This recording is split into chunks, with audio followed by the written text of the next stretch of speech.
지금 너무 불안하고 외로워서 이 답답한 마음을 아무라도 만나서 풀고 싶으시죠? 그런데 친구도 없고 막상 연락할 사람도 없을 때 어떻게 해야 할까요? 저는 이럴 때 일기를 씁니다. 일기를 쓰고 나면 불안했던 마음이 한결 괜찮아지거든요. 그럼 일기는 어떻게 써야 할까요? 일기로 어떻게 불안한 감정이 해소될까요? 일기가 어떻게 삶을 바꿔줄까요? 제가 5년 동안 일기를 써보면서 감정을 회피하지 않고 정면으로 마주하면서 알게 된 어디서도 듣지 못할 감정 일기에 대해서 알려드릴게요. 먼저 감정이란 무엇일까요? 왜 우리는 이 감정을 다스리지 못해서 고통받고 있는 걸까요? 저 또한 감정기복이 굉장히 심한 사람인데요. 감정이입을 너무 잘하기도 하고 또 잘 느끼기도 하는 사람이라서 가스라이팅에 쉽게 노출되는 편이에요. 그래서 학교나 직장 같은 사회에서 감정이 올라올 때마다 이걸 억누르려고 여러 가지 시도를 해봤죠. 친구들이랑 술을 진탕 마시기도 하고 또 복싱 같은 격한 운동을 해보기도 하고 슬픈 영상이나 공감되는 컨텐츠를 찾아보기도 하면서요. 그런데 제가 해봤던 것 중에서 가장 효과적이었던 것은 일기였어요. 제가 3년 전에 디자인과 졸업 전시를 준비하면서 정말 바쁘게 보내야 했는데요. 이때 제가 연초에 잠수 이별을 당해서 감정이 바닥을 쳤었는데요. 그때 어떻게든 감정을 다스리고 이 정신을 붙잡아서 계속 불어닥치는 이 수많은 일정들을 소화해야 했어요. 그래서 매일 새벽 5시에 일어나서 일기를 썼죠. 그랬더니 정말 신기하게도 감정이 다스려지더라고요. 또 일기를 쓰면서 졸전 작품의 영감을 많이 얻기도 했고 새벽이 주는 힘으로 일정을 다 소화해내며 무사히 졸업 전시를 성공적으로 마칠 수 있었어요. 그때 일기와 새벽의 힘이 정말 엄청난 것이라는 것을 느꼈죠. 이처럼 우리는 상처받은 마음을 치유하고 감정을 다스려야 한다고 많이 이야기하는데요. 그런데 여러분, 이거 정말 괜찮은 걸까요? 이런 삶이 괜찮아 보이시나요? 여러분은 할 수 있으신가요? 저 이거 다시 하라고 하면 못해요. 할 자신이 없거든요. 새벽 5시에 일어나서 글을 쓴다는 것이 얼마나 힘든 일인지 누구보다 잘 아니까요. 그때는 너무 간절했기 때문에 살기 위해서 그렇게 할 수 있었어요. 대부분 자기계발 책에서도 새벽 기상이나 감정을 다스리는 법, 마음을 치유하는 법 등에 대해서 말하니까요. 그런데 제가 따라해보니까 이런 접근 방식이 조금은 위험할 수 있다고 생각해요. 제가 5년 동안 일기를 쓰면서 책을 읽고 또 직접 경험해보면서 알게 된 사실이 있는데요. 감정은 다스릴 수 있는 것이 아니다 였어요. 네이버 사전에서 감정이란 어떤 현상이나 일에 대하여 일어나는 마음이나 느끼는 기분을 말해요. 즉, 감정은 오롯이 느껴주는 것이에요. 현존수업이라는 책에서도 감정은 머리로 생각하는 것이 아니라 그저 느껴주는 것이라고 말해요. 머리로 마음의 느낌을 생각하고 판단하려 한다면 오히려 나의 본질과 더 멀어지게 된다고 해요. 또한 감정을 다스리려고 새벽 5시에 일어나서 일기를 썼지만 3개월 동안 지속하니 번아웃이 심하게 왔고 매일 아침에 목에서 피가 나오고 턱이 안 벌어지기 시작하면서 몸과 마음이 아프기 시작했으니까요. 덕분에 해야 하는 일들을 잘 마무리할 수는 있었지만 과연 올바른 방식이었을까요? 돌이켜 생각해보면 나를 버리고 오로지 일만 생각했던 것 같아요. 그래서 건강과 나를 잃었죠. 졸전이 끝난 후 거의 2년 동안 사람을 만나고 싶지 않았거든요. 내 스스로가 너무 쪽팔리고 부끄러워서 혼자 있고 싶어서요. 이처럼 감정을 다스린다는 말은 지금 올라오는 감정을 있는 그대로 느껴주는 것이 아니라 내가 원하는 대로 바꾼다. 즉, 스스로를 가스라이팅한다 라고 이야기할 수 있을 것 같아요. 또 마음의 상처를 치유한다는 말도 지금 내 마음에 문제가 있으니 고쳐야 한다는 말이기도 하니까요. 그러니 상처를 치유하고 마음을 다스린다는 말의 의미를 다시 한번 생각해 볼 필요가 있을 것 같아요.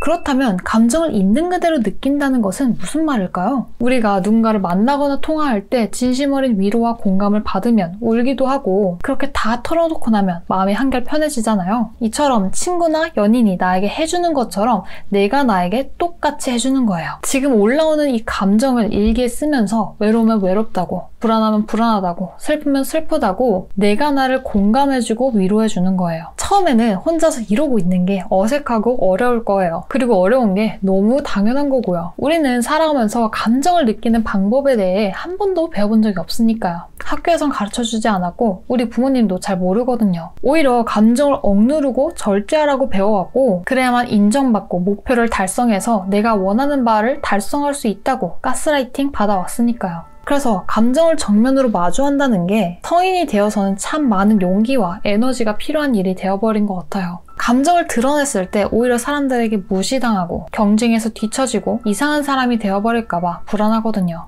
저는 이걸 일기를 쓰기 시작한 지 5년이 되어서야 알았어요. 나의 감정을 통제하려 드는 것이 나를 가장 위험한 상태로 만든다는 것을요. 제가 이것을 알게 되고 오로지 나의 감정을 느껴주니 일상이 바뀌고 있다는 것을 느끼고 있는데요. 바로 직장 사장님과의 관계에서 변화가 생겼다는 거예요. 저는 1년 동안 회사에서 디자인 일을 하면서 나르시시스트 사장님과 다이렉트로 일을 해야 했는데요. 사장님은 입사하기 전부터 저의 길을 꺾기 위해 전화로 온갖 가스라이팅을 했어요. 처음에는 무시하려고 했지만 이게 1년이라는 세월이 쌓이니 어느새 저도 모르게 정신적으로 심하게 매몰되어 있더라고요. 사장님에게 주말이나 퇴근 후에 전화하지 말아달라고 요구하는 게 두려웠으니까요. 이런 이야기를 할 때마다 엄청 화를 내시면서 저에게 가스라이팅을 했거든요. 그런데 일기를 쓰면서 저의 감정을 오롯이 느껴주니 용기가 생기더라고요. 내가 왜 그동안 두려워했을까? 당연한 나의 권리인 건데 하면서 더 이상 사장님을 두려워할 이유가 없다는 것을 인지했거든요. 그래서 사장님에게 주말에는 연락하지 말아달라고, 급한 일이 있으면 문자로 해달라고 이야기했죠. 그러자 또 저에게 엄청나게 화를 내셨는데 저는 더 이상 말할 가치가 없다고 느껴져서 사장님이 화를 내시는 도중에 저는 그냥 그 자리를 벗어나 버렸어요. 그랬더니 나중에 저에게 와서 사과하시더라고요. 회사 다니면서 미안하다는 말을 이때 처음 들었어요. 그리고 그 이후에 연락 안 하시더라고요. 이렇게 저의 감정을 해소하고 나니 두려웠던 대상을 더 이상 두려워하지 않게 되자 제 회사 생활에 정말 많은 부분이 긍정적으로 바뀌더라고요. 이 밖에도 정말 삶의 질이 올라가고 있다는 것을 느끼고 있어요. 똑같은 경험을 해도 제가 느끼는 감정이 달라졌으니까요. 이때 깨달았던 것은 내가 회사를 다니면서 정신이 피폐했던 것은 다 사장님 때문이라고 생각했는데 내가 하기 나름이었던 거였구나. 모든 잘못을 전가하기엔 내 잘못도 있겠구나 라는 생각이 들더라고요. 그동안 용기 낼 수 있었는데 내지 못했으니까요. 이처럼 외롭고 불안한 감정이 주기적으로 찾아오는 이유는 그 감정을 제대로 느껴주지 못했기 때문이에요. 우리는 이 감정을 마주하는 것이 어렵고 두려워서 매번 회피해왔으니까요. 그런데 또 이번에 회피한다고 해서 나아지는 것은 없어요. 현존 수업 책에서는 해소되지 못한 감정은 우리가 유아기 때 경험했던 것으로 이 감정을 풀어주지 않으면 계속 삶에서 다른 방식으로 찾아온다고 해요. 감정을 해소하기 위해서는 그 속으로 정면으로 들어가는 방법밖에 없다고 합니다. 그 누구도 나의 감정을 경험할 수도 느껴줄 수도 없으니까요. 그러니 여기까지 보신 분이라면 이번에 찾아온 이 감정을 내가 나를 마주할 기회라고 여기고 일기를 쓰면서 용기를 내보는 것은 어떤가요? 일기는 제3자 입장에서 나를 바라볼 수 있도록 도와줍니다. 친구들이 나에게 하소연할 때